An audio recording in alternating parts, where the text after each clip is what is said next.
On va recevoir M. Piva Ngomo qui vient nous présenter le 5e et 6e épisode de Alum Dong Minko. Ça fait tellement longtemps qu'il est venu que moi j'ai oublié même l'histoire des 4 premiers épisodes. Mais il va nous repréciser tout cela. On va accueillir M. Piva Ngomo, s'il vous plaît.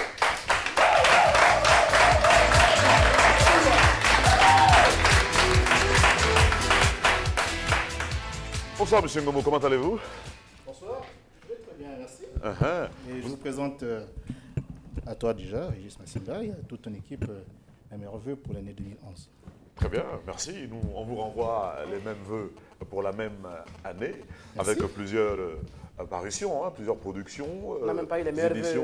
On n'a même pas eu les meilleurs vœux de la part de Alum Dong Minko. Alum Dong Minko, bien Ngong, l'homme d'Ngong.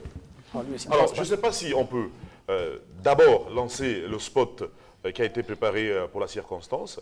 Ensuite, on reviendra sur le plateau pour vous poser certaines questions et nous faire d'abord les résumés des 4 premiers, parce que là, on est un peu perdu, ça fait très longtemps. Régie, si c'est bon, on y va.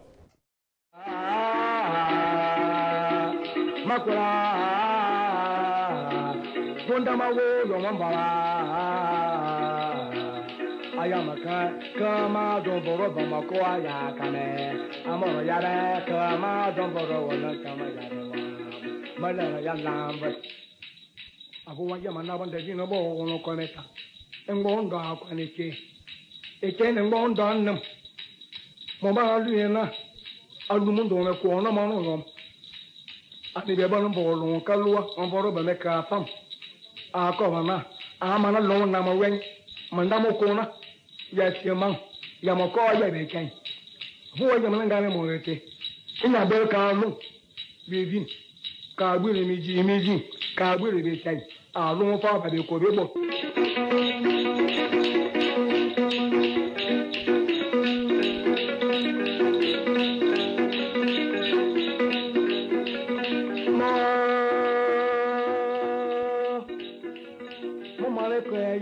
kama koma kawo mama yana yama ngana ma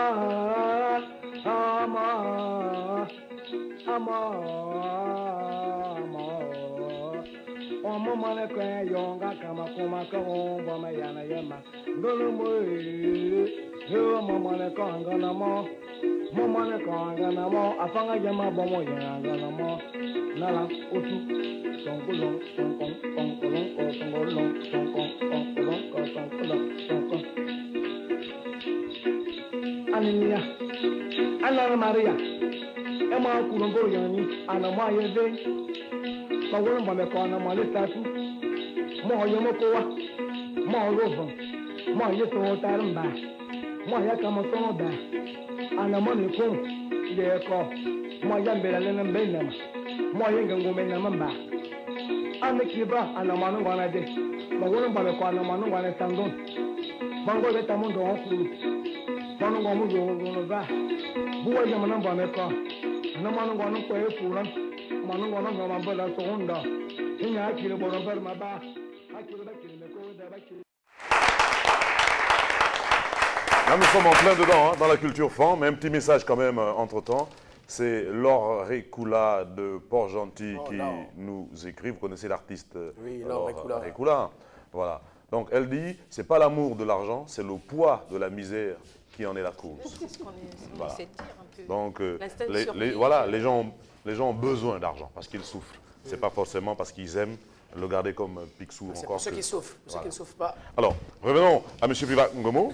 Nous sommes là au 5e épisode. Nous avons aussi le 6e. Les deux sont disponibles déjà. Un petit résumé des premiers épisodes. Alors, tout à l'heure, vous avez écouté la musique. C'est la bande originale, d'accord, sur laquelle nous sommes appuyés pour faire cette bande dessinée. C'est Mvomeko Emmanuel qui était en train de compter le Mveroyo. Et Ngomeko est mort dans les années 64-65, à 27 ans. Je crois que beaucoup À parmi nous- 27 ans, à l'âge de 27 ans. Oui, Avec cette voix-là, avec cette voix-là. Mais il avait cette faculté, justement, de changer de voix et de prendre la voix d'un vieillard. On a l'impression que c'est un ouais, vieillard. Ah, bah oui, bien sûr. Exactement. Donc c'est une bande originale que nous avons pu avoir difficilement et qui remonte à plus de 40 ans. Donc, nous remettons au goût du jour Ah, bien sûr. Mvomeko Emmanuel. Alors, dans ce récit, qui est un récit particulier, il n'en a fait que deux, Mvomeko Emmanuel. Il a fait Ngan, qu'Alexia Solo a repris, la fille qui est sur le dos du crocodile, Ngan c'est le crocodile en tout enfant. Et puis nous avons voulu rendre hommage à Mvomeko, mais pas en illustrant Ngan, mais en illustrant Alumund Domingo. Et dans le récit de Domingo, de quoi s'agit-il? Dans le premier épisode, ces deux hommes, deux guerriers, deux puissants guerriers d'Engon, Doutoumoufoulou, qui est le chef suprême d'Engon en second, et puis Ngbondor, qui est le chef suprême, qui tombent amoureux de deux jeunes filles. Donc c'est une affaire d'amour finalement. Et on montre un peu comment à l'époque les mariages se faisaient. Les femmes étaient certes concernées, mais elles n'étaient nullement impliquées dans les négociations. Et vous voyez, c'est pas comme aujourd'hui. c'est pas comme aujourd'hui. C'était de la marchandise, entre guillemets, quoi. On peut considérer, si on veut avoir une approche péjorative, que c'était ça. Femme En objet. réalité, ce n'était pas ça. Femme objet. Parce qu'il y a une approche occidentale qui nous permet de voir parfois notre culture sous un angle qui soit toujours péjoratif. Ouais, et c'est très dommage. Et C'est- parfois, les Africains, c'est une parenthèse que j'ouvre comme ça, les Africains sont les premiers justement à enfoncer leur propre culture. On en parlait encore d'Africa numéro 1 aujourd'hui. Il y a un animateur, chroniqueur sur RFI et sur Canal, il s'appelle Maman, il est nigérien, qui passe toujours son temps à je sais pas moi, à parodier certaines histoires africaines avec son pays appelé le Gondwana, où le président est toujours dictateur, où rien ne va, quoi, tu vois. Et c'est un Africain qui contribue à nous couler, nous, parce qu'il vit chez eux là-bas. Quel paradoxe. La parenthèse est fermée. Donc, dans ce premier épisode-là, celui-là, le premier, sur l'épisode rouge, où on présentait donc le personnage charismatique qui donne son nom au récit, Domingo, il s'agit en fait d'une histoire d'amour. Et lorsqu'on aimait une femme, on voulait l'épouser. Il y a également la question du mariage, à Louk, dans la langue Toumou, la langue Fan. Et comment est-ce que le mariage se faisait? On discutait de la question en corps de garde. Et ensuite, quand on donnait l'accord, on faisait le yala, c'est-à-dire on prenait la fille et on l'amenait dans le village de son mari. Voilà l'histoire du premier épisode. Ensuite, sur le deuxième épisode, l'épisode bleu, d'accord, que vous voyez là, sur le deuxième épisode, eh bien, au moment où la délégation de Okuin est en train de partir à Engon pour amener les deux jeunes filles qui seront en mariage, apparaît sur la route un triste personnage qui répond au ténébreux nom d'Alum Domingo.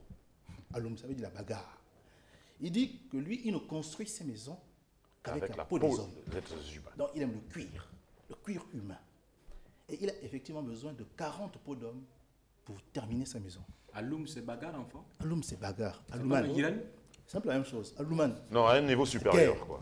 Là, c'est spirituel. Ça, c'est pas. Donc, ça, c'est entre nous. lui, il dit que la délégation va lui fournir son matériau de construction. 40 peaux humains. Et donc, il décime la délégation. Et comme il est provocateur, il laisse partir le frère et ses deux sœurs à Engon pour que le frère aille dire que Alum Domingo nous a rendu un très mauvais service. Donc, en fait, il provoque les hommes d'Engon. Il attend maintenant la riposte. Ça, c'est donc le deuxième épisode. Et là, il y a des combats, bien entendu, parce qu'on suppose quand même que dans la délégation qui accompagne les jeunes filles pour aller à Engon, il y a des puissants guerriers, des hommes qui ne cessent pas faire. Qu'il arrive à décimer. Et justement, il y a un guerrier est Sangui, parce que les Sangui, chez nous, les Ntoumou, étaient de très très grands guerriers. Chaque fois qu'on se battait, ils étaient devant. Plus que les Yengu, plus que les Nkodje. Plus que les Yengun, plus que les Nkodje. En fait, chaque Plus que les tribu, autres types. chaque tribu avait quand même ses qualités. On reconnaît par exemple aux Zéba la qualité oratoire. Non, mais les femmes, vous aimez la bagarre. Non, c'est pas vrai. Qui se battent en groupe. Mais comment toute ethnie a ces bagarreurs? Non, c'est pas vrai. Je donne un exemple. Et cet exemple, je vais m'arrêter un peu avant de poursuivre sur les autres épisodes. Je donne un exemple. Dans le Mveroyo, qu'est-ce qu'on nous enseigne? On nous enseigne que le chef suprême des armées d'Engon s'appelle Ngbondor. Ngbondor est un homme qui a horreur de la guerre. C'est écrit. Il n'aime pas la guerre. Alors que c'est un... Et c'est un Gondor qui est l'homme le plus invincible d'un Gon. On ne bat pas, on ne peut pas battre un Gondor. Pourtant, c'est un homme qui est invincible. Pourtant, il n'aime pas la guerre. Il n'aime pas la guerre. Et c'est lui qu'on met chef des armées des Gon. Ça veut dire quoi? Comment ça t'est vérifié qu'il est invincible s'il n'a pas encore t'attaquer pour se battre? Non, ce qui se passe, c'est que à chaque fois que... Non, les immortels ne sont pas invincibles. Zomodon, qui est un jeune guerrier, peut parfois se faire battre par un puissant guerrier de Queen. Ça arrive que Ndoutoumoufoulou soit battu. Ça arrive que Angonozor soit battu. Ça arrive que des puissants guerriers d'Engon soient battus. Ils sont immortels, mais on peut les battre. Par contre, lorsqu'on arrive à un Gondor, on ne va jamais battre un Gondor. C'est un principe, en fait, que les compteurs ne doivent respecter. Si un compteur ne dit qu'un Gondor a été vaincu, les gens vont se lever du corps de garde et vont sortir. C'était quoi son secret alors? Il a le secret de l'invincibilité. Il a le secret de l'immortalité. Parce qu'immortel? Non, je l'ai dit qu'il y a des immortels qu'on peut défaire. Un Gondor, on ne le défait pas. Il serait toujours vivant aujourd'hui. Non, ça veut dire quoi? Qu'est-ce qu'il faut comprendre là? Voici un homme qui n'aime pas la guerre, qui a horreur des bagarres, qui préfère toujours négocier, qui préfère la paix. Et c'est pourtant lui que l'on met à la tête, d'accord? Il est comme maître décapitaire. Les arts martiaux, dans le même temps, à un certain niveau, on Ndoutoumoufoulou, qui lui aime la guerre. Non, lui, il est content. À chaque fois, il est partant. Toujours partant pour les missions. Non, mais c'est beau, moi, c'est... Eh bien, Ndoutoumoufoulou, lui, il est en second. Ça veut dire quoi? Ça veut dire que dans la tribu, donc, ce qu'il faut comprendre dans le concept culturel là, que je suis en train de préciser, c'est que, contrairement à ce qu'on dit souvent, oh, les femmes aiment la bagarre, les femmes aiment la guerre. Non, puisque le gars nous apprend que celui-là même qui n'aime pas, c'est lui qui est le chef de la guerre. Celui qui aime, il est en second. Ça veut dire quoi? On négocie, on discute, on parle, la diplomatie. Maintenant, si ça ne marche pas, voilà. Quand ça ne marche pas, on dit au second, bon, toi qui aimes ta bagarre, allez. Vas-y. Mais c'est paradoxal parce que les habitants du quartier Mfoulaoyem n'aiment pas du tout la bagarre. Oui. Mais c'est tant mieux. Hein, sont tes voisins. C'est tant mieux. Donc ça, c'était pour expliquer un peu pourquoi est-ce que... Parce qu'ils ne sont pas forts.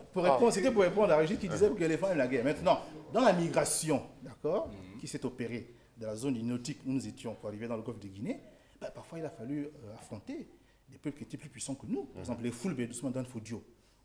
On les a combattus et ils nous ont bien bastonné. Les Fulbe, ils viennent de quel pays? C'est dans la zone de l'Ouest. Hein, voilà, Mali. Des musulmans. Ousmane Toufoulou était dans l'invasion. Ils ont battu les Fangs. Oui, ils ont bien tapé. Et ils ont fui vers le Gabon. Voilà, après, on a affronté les Mvélé, ceux qu'on appelle les Bassa. Eux aussi nous ont bien tapé. D'accord? Donc, c'est-à-dire qu'il y a des peuples qui nous ont corrigés. Ce qui s'est passé, c'est qu'à un moment donné, il y a eu l'avènement du Mveroyong. Le Mveroyong est venu galvaniser, d'accord, le peuple, le peuple franc. Et d'où vient la cannibalité qu'on qualifie Donc ça, c'est des pures histoires. C'est des Bastilles, là, sont les Bastilles. La cannibalité, le côté hargneux. C'est la fête d'être Bastille à chaque fois par les... Et pourtant, apparemment... La question était même autre, parce que nous, en grandissant, moi je suis un gars de Nzeng, rompu à la tâche, aimant le 6e arrondissement. On a toujours dit que les Fangs mangent les gens. C'est ça. C'est que derrière, chez les Fangs, il y avait toujours des fûts. Oui.